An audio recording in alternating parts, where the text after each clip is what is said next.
Ajá, papá. Hay un cuento que tú has echado muchas veces en reuniones familiares y en diferentes ocasiones y que es bastante particular y yo creo que vale la pena grabarlo aquí para que la gente lo para que la gente lo conozca también. Cuéntame, échame el cuento completo de la historia del carburo y la poseta atómica.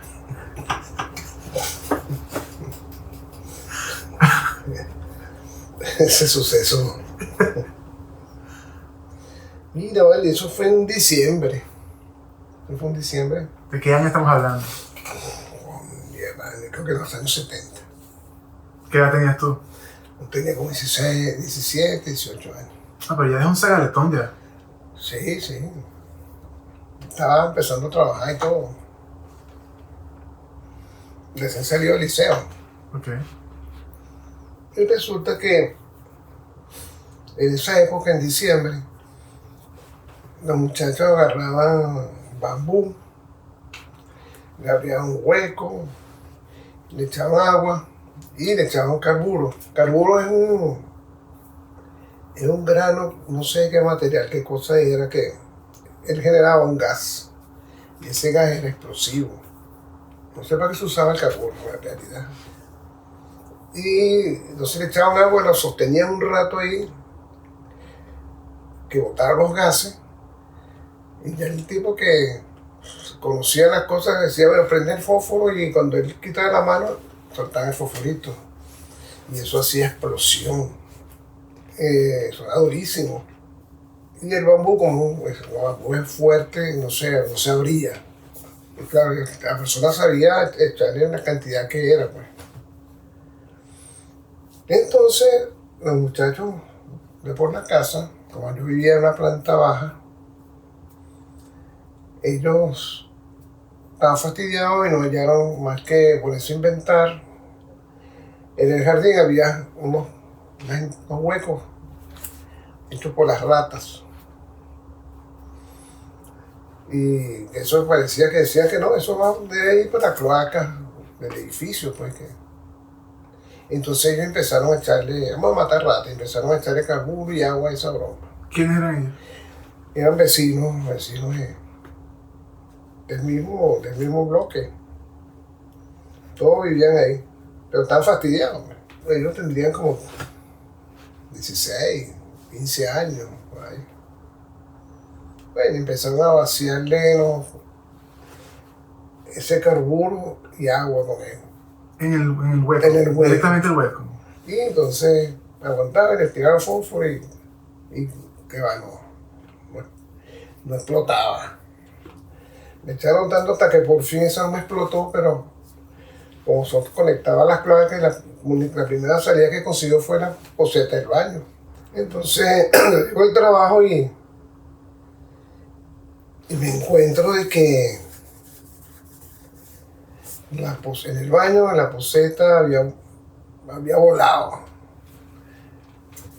Había un pedazo de poseta pegado en el cielo raso.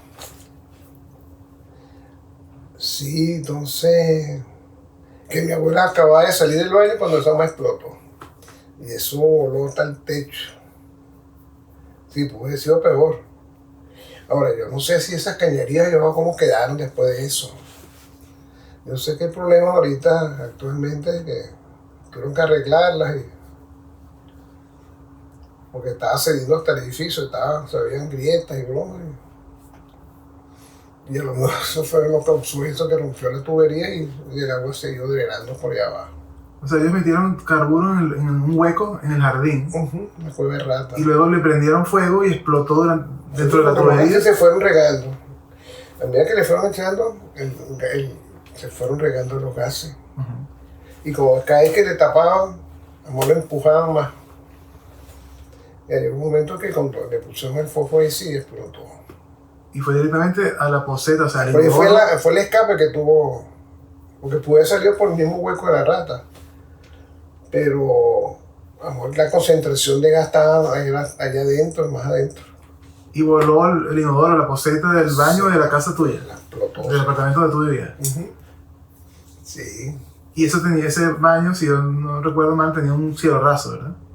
Sí, sí, yo digo que donde explotó hubo pedazos que se clavaron en el cielo raso. ¿Y cómo quedó la...? La poseta destruida, picando, qué sé yo.